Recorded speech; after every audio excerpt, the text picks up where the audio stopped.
जय श्री गणेश। आपका स्वागत है हमारे YouTube चैनल पर। पिछले कई वीडियो में लगातार हमने वैशाख मास का वर्णन किया था और आज पूर्णिमा है, कल भी पूर्णिमा है। मंगलवार से जेठ का महीना जो है वो लग जाएगा। हिंदू कैलेंडर के हिसाब से चैत्र बैसाख के बाद जेठ मास का प्रारंभ होता है। ज्येष्ठा नक्षत्र से इस महीने का नाम जेठ मास पड़ा हुआ है और इस महीने में भगवान भास्कर अपने चरम सीमा पर रहते हैं। गर्मी का सबसे ज़्यादा प्रभाव इस महीने में पड़ता है और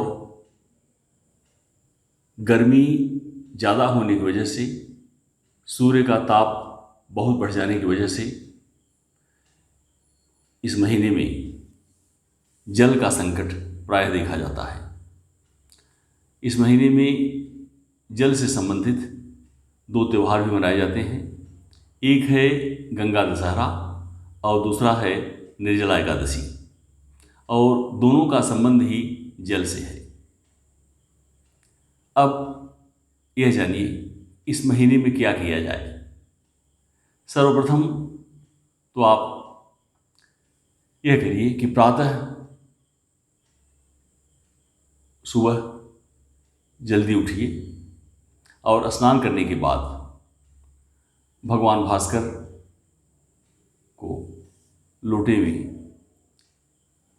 जल जरूर दीजिए, जिससे उनके ताप को शीतलता मिले। और सूर्य अर्घ्य देने के बाद, नियमित दैनिक पूजा करने के बाद आप पक्षियों के लिए पानी और दाना यह अपने छत पर, दरवाजे पर या जहाँ संभव हो वहाँ रखने का प्रयास करिए, जिससे उनके जल की समस्या, उनके पानी के पीने की समस्या कुछ हद तक हम और आप दूर कर सकें। और उसी के साथ यदि आप के पास गमले में पेड़ हैं या आपके घर के अगल बगल में वृक्ष हैं तो उन वृक्षों को पानी भी देना हमारा आपका फर्ज है, क्योंकि वे भी इस महीने की बढ़ती हुई ताप से जल के लिए एकदम व्याकुल हो जाते हैं। और पक्षियों के साथ गौशाला या जानवरों के पानी पीने की भी व्यवस्था करनी चाहिए जितना संभव हो। और इसी के साथ यदि आपको यह समझ में आए कि यहाँ जल देना चाहिए या जलदान किया जा सकता है, तो घड़े से भरा हुआ जल या शीतल जल यह आप जितना हो सके उतना लोगों को देने का प्रयास कीजिए। जलदान जो है इस महीने का सबसे बड़ा दान है। और जल का संबंध श्रीमन नारायण से है, तो इस महीने में जलदान के साथ निर्जला एकादशी व्रत से सब तरह के ताप दूर होते हैं। तो भगवान विष्णु की आराधना भी इस महीने में करनी चाहिए। और जलदान के अलावा पानी वाले फलों का भी दान किया जा सकता है। सत्तू का दान करना चाहिए। जल, सत्तू, फल, दही ऐसे पदार्थों का दान जितना संभव हो सके उतना उतना करना चाहिए।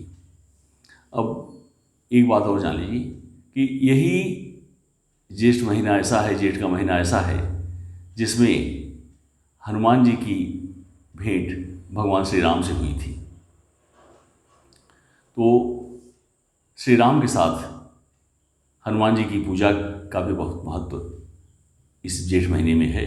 और इस बार जो जेठ महीने की शुरुआत हो रही है वह तो हनुमान जी के दिन मंगलवार से ही शुरू हो रही है। और मंगलवार को हनुमान जी की पूजा करने के पश्चात उन्हें हलवे और पूड़ी का नैवेद्य जरूर चढ़ाएं और प्रयास करें कुछ हद तक उसे बांटने की भी प्रयास किया जाए। और बड़ा मंगलवार भी इसी महीने में पड़ता है। यह तो बातें हुई जेठ महीने की। और वैज्ञानिक ढंग से सोचा जाए तो इस महीने में